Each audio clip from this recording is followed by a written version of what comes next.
founded Fetched It. I'm Jo Parrott, founder of the Ladies Working Dog Group, and I'm pleased you're joining us. We're all about diving into the fascinating world of gun dogs. Whether you're a beginner or have years of experience, there's something here for you. So get comfy and let's get this conversation started.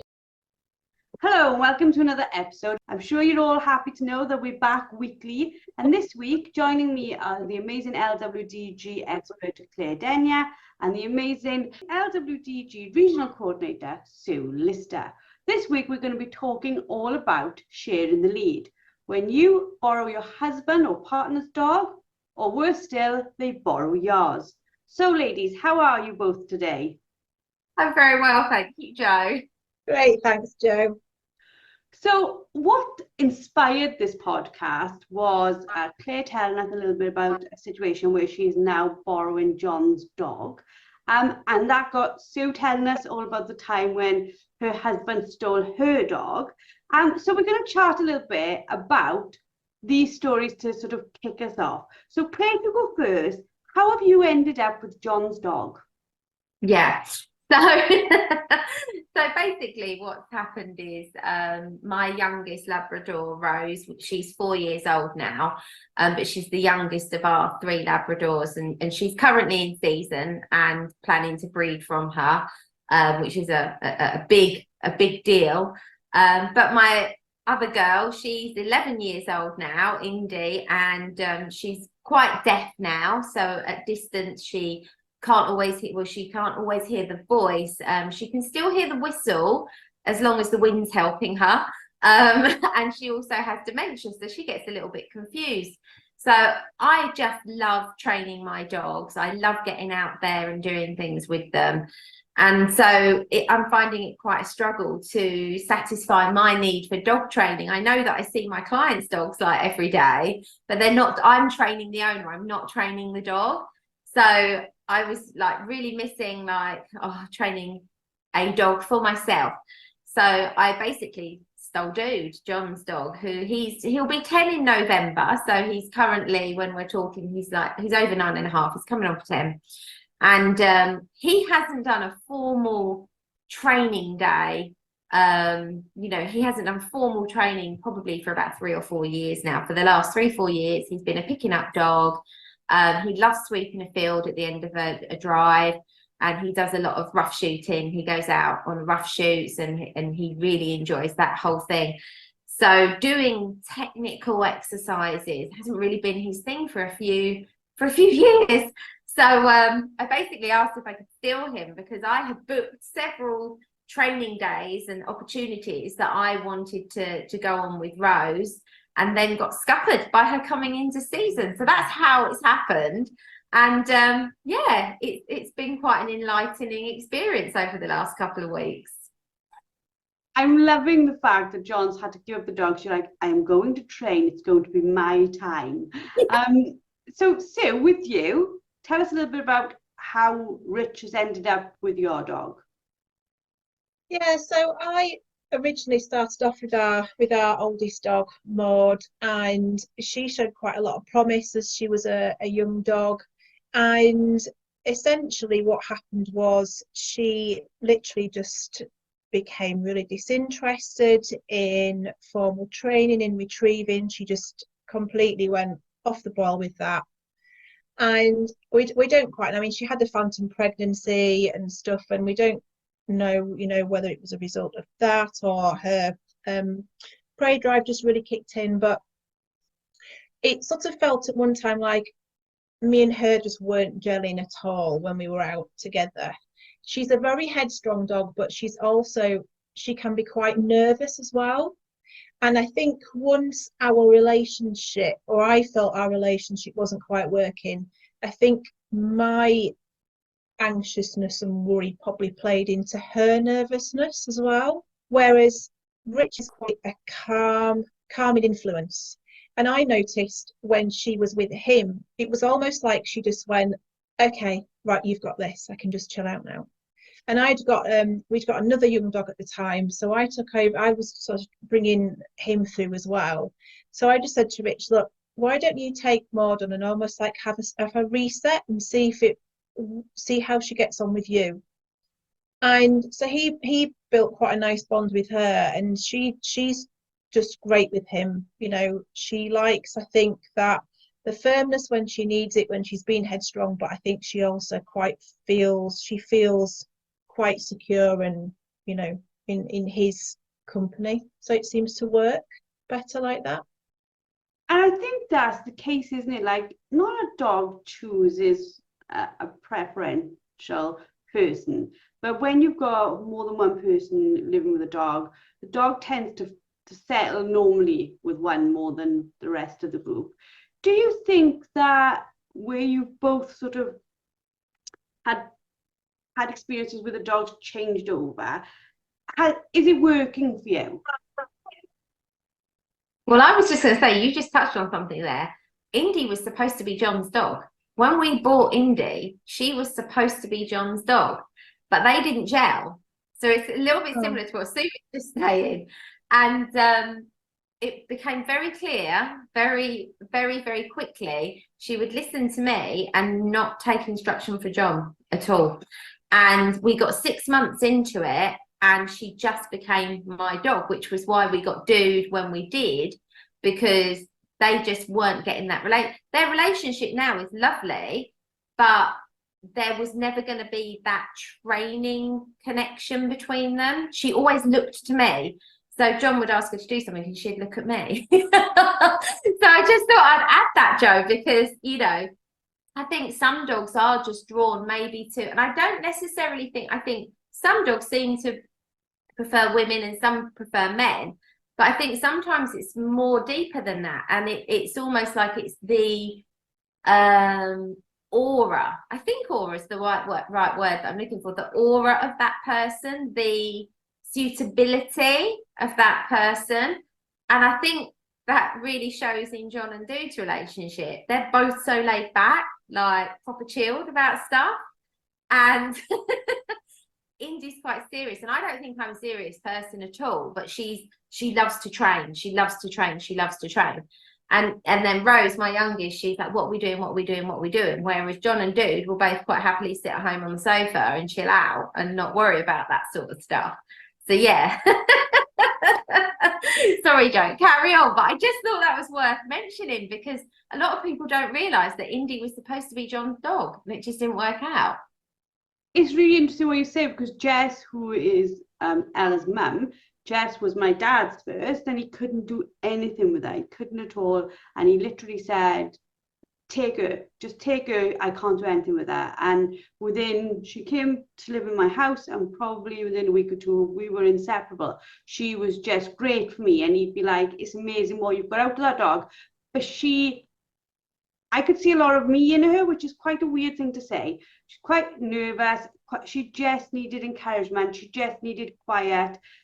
She didn't need bolshy, over the top, strong behaviour from me. She just needed me to be patient around her. And I think we both connected on that. So yeah, I think you're right. I think a dog can look around a family and go, well, I just actually like you. And if you think about it, as people, we're the same, aren't we?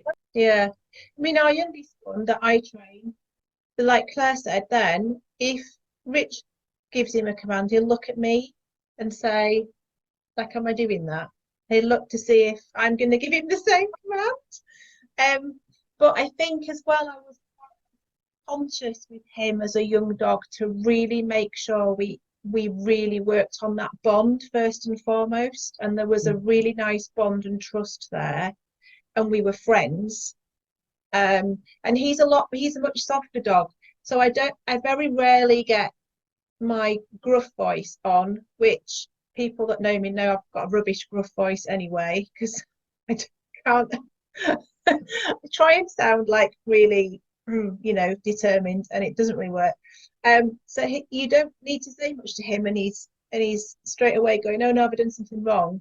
Whereas Maud's she needs a bit more of a firm voice for us to take notice. You look in our group though, like when we talk on like our live coaching sessions, how many new women to our group have come along and said, well, what it was, my partner or my husband bought a dog, and him and the dog are not getting on, and the dog's always with me, and now I've got to train the dog. And, you know, it's like the dog's already chosen that they want to be with the wife or the girlfriend, or the wife or the girlfriend were never into any of this to begin with. They've got together with somebody who was really into shooting, really into hunting, really into training, and they've gone, here's a dog for you, wifey, for you to train. And in both times, they might end up training a dog they didn't really know they were training in the first place. Does that make sense? It makes perfect sense. I've actually got a few lady handler clients that train with me. They don't work the dogs, but they do the training. The husband takes the dog shooting, but they do the training. So they come to me, they do the training, and they put all this work in, and then it's the husband or the other half or whatever that actually takes the dog shooting. And I'm like, how does that work? And they're like, literally, well, the basically the other half says, well, the dog doesn't do this for me, and they're like, well, that's because I'm doing the training. The dog is bonding with me through training and learning this skill set with me, and then they take them out and don't necessarily know all the formal commands or say different commands, which I think we'll probably talk about in a minute, won't we? But then the dog comes to class and she says, oh, he says that the dog needs this. So then we set this exercise and the dog absolutely nails it. And I'm like, I don't think it's the dog that's the problem. You touched on there as well, though, the fact that people, without doubt, even if you train in a similar way, you have different styles of training. And for people, when you're sharing a dog, sharing one dog or swapping dogs or using each other's dogs in different like environments, there is a navigation problem, isn't there? Yeah, there is. So for me, when I've started doing stuff with Dude, so it's not like I've never done anything with Dude, but I will hand on heart probably say I probably actually do something one-on-one with him once or twice a month, which is nothing. Like, it's nothing. And it might be just I'll do a few retrieves because John's not here on that day. John might be off doing something, so I take care of the dogs that day. But what's been quite interesting is John and I, although we use the same pitch of whistle and we use the same verbal commands, we don't blow our whistles the same. We figured that out very quickly.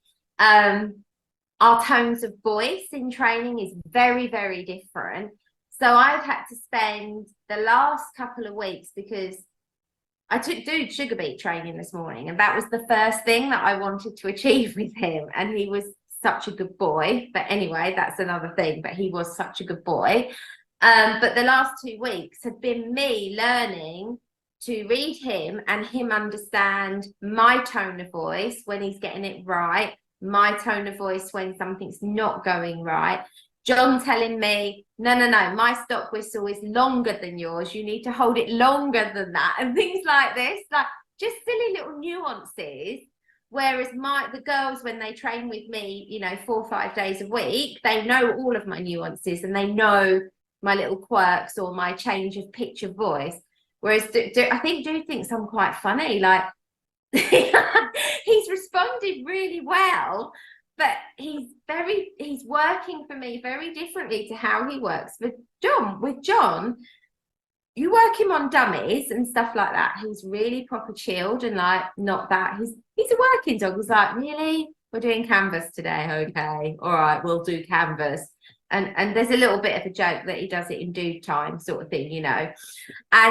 But with me, I think because I'm a bit more high pitched and a bit more yay like this, his ears are like up and it's like, woman, you're like crazy over this stuff. Why do you love this canvas so much? But it's brought a little bit of spark into him. And I've really actually enjoyed it. And today at Sugar Beet, he looked like he was giving me a cheesy grin the whole time. He was like, tongue hanging out of the side. I'm not going to do it because it's a podcast and I'm not going to do it just for you two. But like the tongue hanging out the side of his mouth and his head cocked like, oh, this is great, Mum. Like, but it's those nuances, those different tones of voices. The whistle pitch might be the same, and and all of that, but how you blow it is differently. So there's just so much to think about. Your body language, it's weird. Right?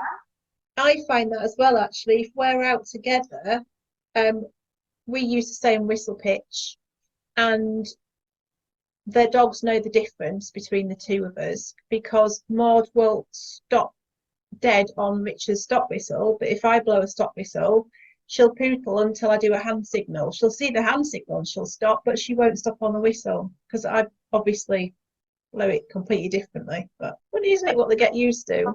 I reckon it's softer. Yeah, probably. We go sometimes with the dogs, maybe we're in the garden, and Matt will be throwing a dummy or tennis ball, like messing around with them. And they love it. They think he's great because he's not at all serious. He's not in training mode. He just plays with them. And I will get up to maybe like just go get a cup of tea, and they'll stop and they'll turn and they'll walk with me. And he's like, "Come back here, you two. You're taking the mick. She doesn't do fun things with you." And I sort of laugh, but it is that almost thing, isn't it? It's like, we go with Mum now. When Mum moves, we move. And like, it must be very difficult for people who are picking up somebody else's dog to get to a point where that dog sees them as not an equal, but as respectful to both. I think knowing what motivates that dog is really important if you're going to work with somebody else's dog.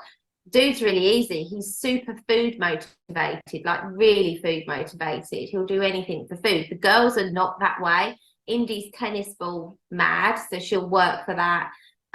Or it's work ethic with her, like, you know, if she's picking up or training. And Rose just loves interaction. So Rose is very much, I think it's because of the way I've trained her. She's not massively into toys, balls, or food. She'll do any of them, but they're not her thing. Her thing is my voice, my tone of voice, and my interaction with her. Like, this is quite bad, but when I'm trying to sometimes do serious training with her, she'll, like, if she thinks I'm being too serious, she'll stand up and wag her tail and stare at me as if to go, "Oi, why are you being so serious like this?" And I'm like, "Sit down." But she's got this like quirkiness about her, you know. She just wants the training to be fun. So it's like some dogs take training so seriously, but other dogs, training is all about fun. And for her, it is all about fun. She has an amazing work ethic and she won't give up on a job. Like on the shoot days, you know, she'll find them birds, but in training, it has to be humorous for her. And if you're not providing humor, she'll look at you as if to go, "Well, where's the humor? Where's the fun? This is boring. You're being very dull," you know. Which works for me. So, a question for you both. How do you handle disagreements when you have different philosophies to the other half when it comes to training the dog? We don't train together anymore. Pretty much. So that's that dealt with. Yeah, I think it's quite hard, I think, sometimes, because you've got something in mind of what you want to do, and you know, I think, well, it is, we don't train together. We do if one of us needs a dummy thrower or something, or, you know, something like that. But I mean, we don't tend to mix the dogs up and handle the dogs now. We just leave the dogs seem happy with, you know, the both of us handling them separately. So that's what we tend to do now. It's just easier, I think, for us. Mm. And what about you, Claire? Thinking about this. John's in the next room, so answer carefully, Claire. No, no. Genuine. So John and I genuinely, I think people think that because we work together, we do everything together, and we really, really don't.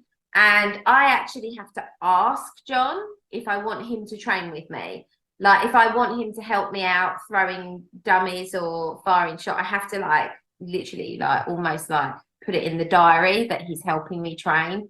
Because, you know, John loves training dogs, but he's not obsessed by training his own dog like I am my own dogs. Like, he really loves training people and their dogs. That's his thing. Like, and he likes having a hobby with his dog. But I think I don't know. John has other hobbies. I think this is where I'm going with this. John has other hobbies. Like, he plays the piano, he plays guitar. Training my dogs is my hobby. So John has 3 hobbies. he has training his dog, is that one little hobby, and his guitar and his piano. Whereas my hobby is training my dogs. And then for both of us, work is training other people's dogs. So I have to like really ask him to do it. And we've had to have sometimes conversations about how he tells me if he thinks I'm doing something that I shouldn't, because I can take constructive criticism very well, and I really appreciate it. But when I listen to John coach his clients, he's so soft and so like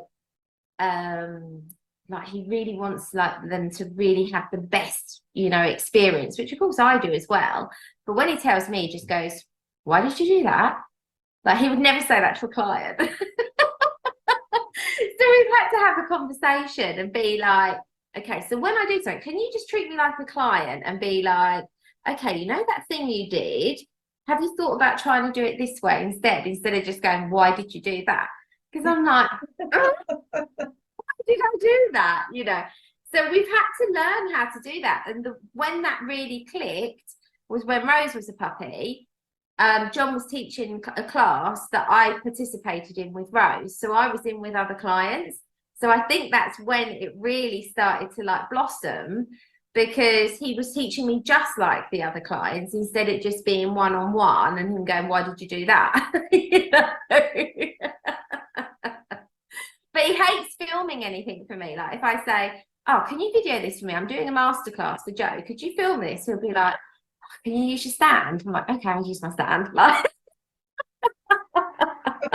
I think we're going now into the realm as well, though. It's the like when you're sharing a dog or you have multiple dogs that you work between, and we're going out to the point where like it's even just communication between the two of you, and then never mind you and the dog. It's not like how are you working dude's dogs, like how are you working dude's dog, dude, and how does Mr. D feel about you working his dog, and all those different things. It becomes like this big not a mess. There's lots of things to be thinking about all at the same time.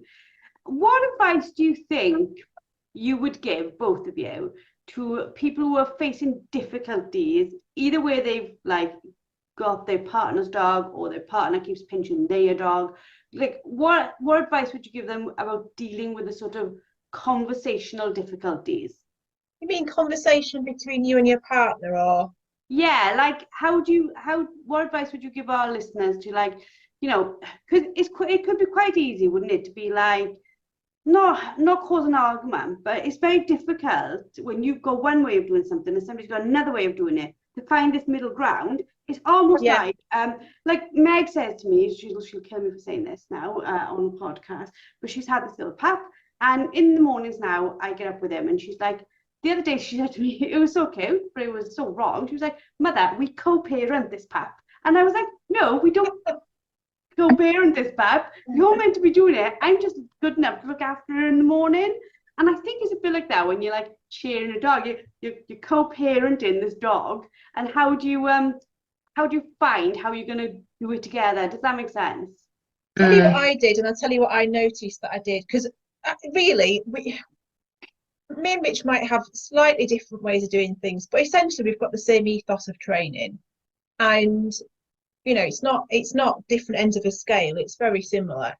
And when he was training and I was out and we just had one dog, I realized that I was actually a bit nitpicky and a bit too critical, and I had to learn to bite my tongue and basically just let it go, because he was getting the same result. In fact, it was a better result.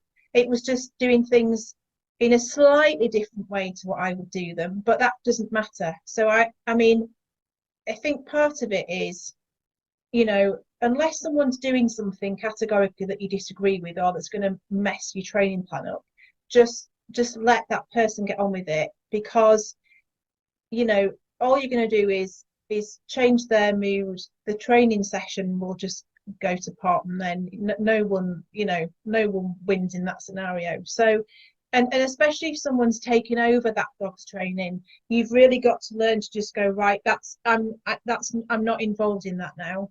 That's for them to do. I'm not going to comment.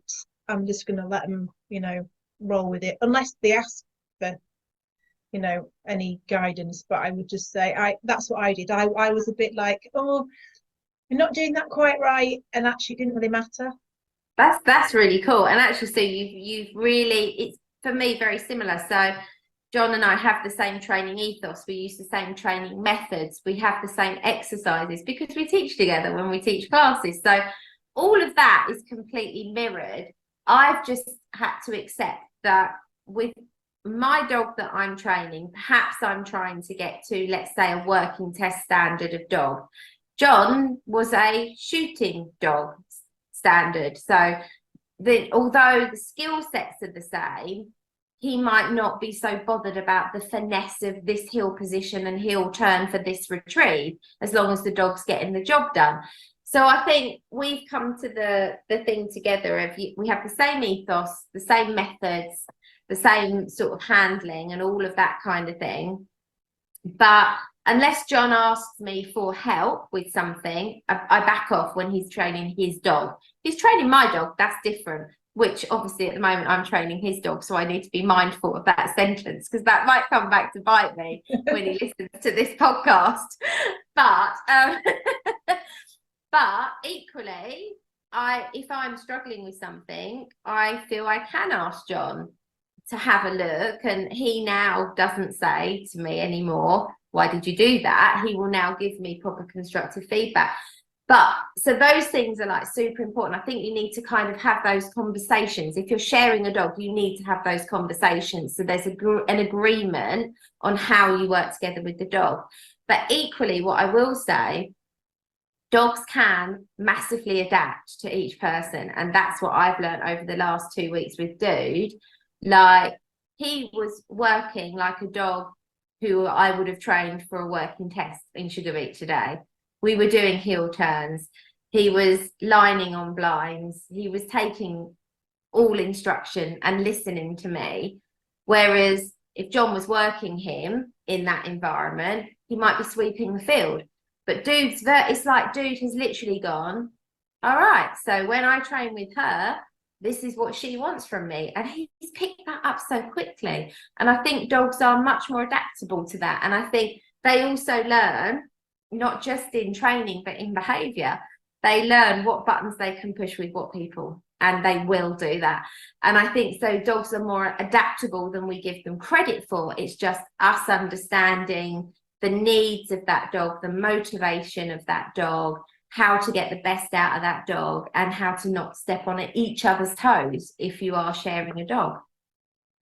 It must be incredibly hard. Like, we're talking about situations where there's multiple dogs, so there's not that sort of need to work just one dog. But where people are, there's two people working one dog, that must be far more difficult because you both have a view on how that dog should be trained. And I think the other thing we see in our group, without a doubt, is one person pretty much every single time has more experience around dogs and working dogs than the other person. So the person who doesn't have that experience is struggling to train the dog in front of them, but also cope with being told that they're doing it wrong or that they need to do it this way. It's very, very difficult to find your own style and link with the dog then, isn't it? It is and can be, although I have got clients where that is the situation. And virtually now, though, like I said to you about the ladies that do the training, but the man that takes the dog shooting, I will sometimes say, if it's the lady, because it could be the man that's bringing the dog training and the other way around, but just with the clients I'm thinking of, it's not. But I will actually say, why don't you invite them to come and watch the training so they can see what you're doing and what we're trying to achieve? And sometimes that can be useful if they just come and watch and observe and understand what's going on. Or if they train the dogs on separate days, that can be useful. Like I said, dogs are quite adaptable. So rather than it feel like a really stressful thing, maybe on a Saturday, that person takes the dog and does this with them. Maybe on a Sunday, they enjoy a family walk together where there's no stress of that training. And maybe another day, the other person goes out and does this with the dog because that's what they want to do. There are ways around it, but ultimately that was why we ended up getting Dude, because Indy was very much my dog, but it wasn't that we couldn't share, it was that she wasn't responding to John. And I think that's where it becomes really difficult. If that dog does decide this is my person, then it is more of a battle, I think, for the handler as well, even more so sometimes than when it's, you know, the two people. It'll be really interesting if after Rose has had her pups and she's ready to go back out, if Dude refuses to go back. No, I know. Well, I'll tell you what happened when I got back from Sugar Beet. We got, sadly, there was a massive accident on the motorway, and it took us 3 hours to get home, which it wasn't meant to do. And when we got home, he had this massive smile on his face, and he come in and we fed him, and then he curled up on John's lap, not mine. But then he looked at me as if to say, it's like that. Sorry, no one else can see that. He looked at me as if to go thanks, but then curled up on his dad's lap. And I wondered if it was like he didn't want his dad to feel left out. You know? But he was obviously came home a very content, happy dog, but then was happy to snuggle up, you know, with his dad. But yeah, I think it will be interesting to see how it plays out, because I've got a few things booked with him over the next few weeks. And obviously Rose is going to potentially, hopefully, be out of action in a good way, you know, for most of the shoot season, actually. So, and the plan is that I am going to work him this season, because John's actually going to be shooting this year. But I do wonder if he might get confused if John's there with a gun, and he might end up being sent by me and taking the bird back to John. Things like this are playing in my mind. Will he, because he has a history of 9 years working for John on a shoot. Okay, so going to this training day for me was this like special thing, but on the shoot, he might just navigate back to John. I won't know till I try. So it'll be really interesting to see how it plays out over the next few months. You'll have to keep us updated in the Facebook groups of what happens, you know, whether he decides he's quite happy, like just being with you, or if it's a case of while you're away from John, he's fine, but then when you're back with John, he's a bit like, well, I'm going there now, sort of like absolutely the sofa thing. Sue, for you, do you ever train with Rich, both of you together, like on training days or places where that confusion could happen? We have done on a couple of occasions, but generally, really, because I'm there with one dog and he's got Maud, they tend to just stick with the relevant handler. There doesn't seem to be any confusion there. But yeah, interestingly, it's funny because if Maud's feeling a little bit like, oh, I want to come and just, you know, snuggle next to someone, it'll generally be me she comes and sits on. And I wonder if it's perhaps easier for dogs that are kennelled where you maybe swap handlers, because then they're really just dealing with that person that they then get moved on to. They don't spend their free time with you know, both people. But no, when they're out, they tend to be, you know, they know who they're with, and they're in that scenario, they're, you know, they're fine. But they also get on, I think as well, they get like, because thinking about it, although Angus looks to me generally, if anybody gives him a command, he'll look to me to say, am I doing that? When it's time for food and there's food involved, he'll do anything. Like, you know, he'll go, he'll sit, you know, he'll do all sorts of things obedience wise to get that food reward at the end of it. It doesn't have to be me doing that with him. He'll do that for anybody. So it's funny, isn't it, what their motivation is? When I first had Rex, when I used to train with my uncle, Rex wouldn't even make eye contact with me. He was all my uncle. He would, and I would try to throw dummies for him, and he'd just ignore me. Like, it was literally like I wasn't alive. He just didn't see me. And then when I had him, like, it wasn't long after, I took him back to my uncle's. He didn't call me, and he came in and he was like, oh, like this, and he sort of looked at my uncle and then looked at me, and he was like, I'm with you, kid. And I was just like, I'm nicer to him. And it's not that I'm nicer to him, but I think it was because he'd lived in the kennel and trained, and now he lives in the house and he spent all his time. So what was a short amount of time in weeks was a lot of time in hours because he was just constantly with me, you know, working from home. I didn't go to his site, he didn't go to mine. So I think that it's very quick to form bonds with dogs, you know, and I'm sure if people are listening and they're like, okay, I've just had a new dog, or I've had a rescue dog or a retired dog, it doesn't take them long to restructure their commitments, does it? No, it doesn't. And I think, but one of the things I always say to people, if they're taking on a rehome, you know, from whatever circumstance, a retired dog, whatever, I always say, just make sure from day one you're putting in the structure and the rules and the boundaries that you want for that dog. Don't bring it in and mollycoddle it and then 6 weeks later try and structure the dog. Bring it in and give it that structure. But again, depending on the dog's background, they might need more time to adjust and just become familiar with the surroundings and that sort of thing. But I think it's just really important to make everything as you want it to be as quickly as you can. Don't like bring the dog in and let it on the bed for 6 weeks and then go, well, you've settled in now, mate, so now you've got to sleep downstairs. Like, that's just super confusing for the dog. So I think when you are kind of taking on a dog, whether you're rehoming it from whatever situation, make sure that as well as giving the dog the time to adjust and working on bonding with the dog, you are putting those rules and structures and leadership in place that are super important for getting what you need out of that dog as well. Fantastic. Well, I think this has been an insightful and amusing podcast. I've loved talking to you guys about this, and I hope you've enjoyed it as much as I have. To those listening, we hope you've enjoyed it too. Please, please, please send us your feedback, your comments.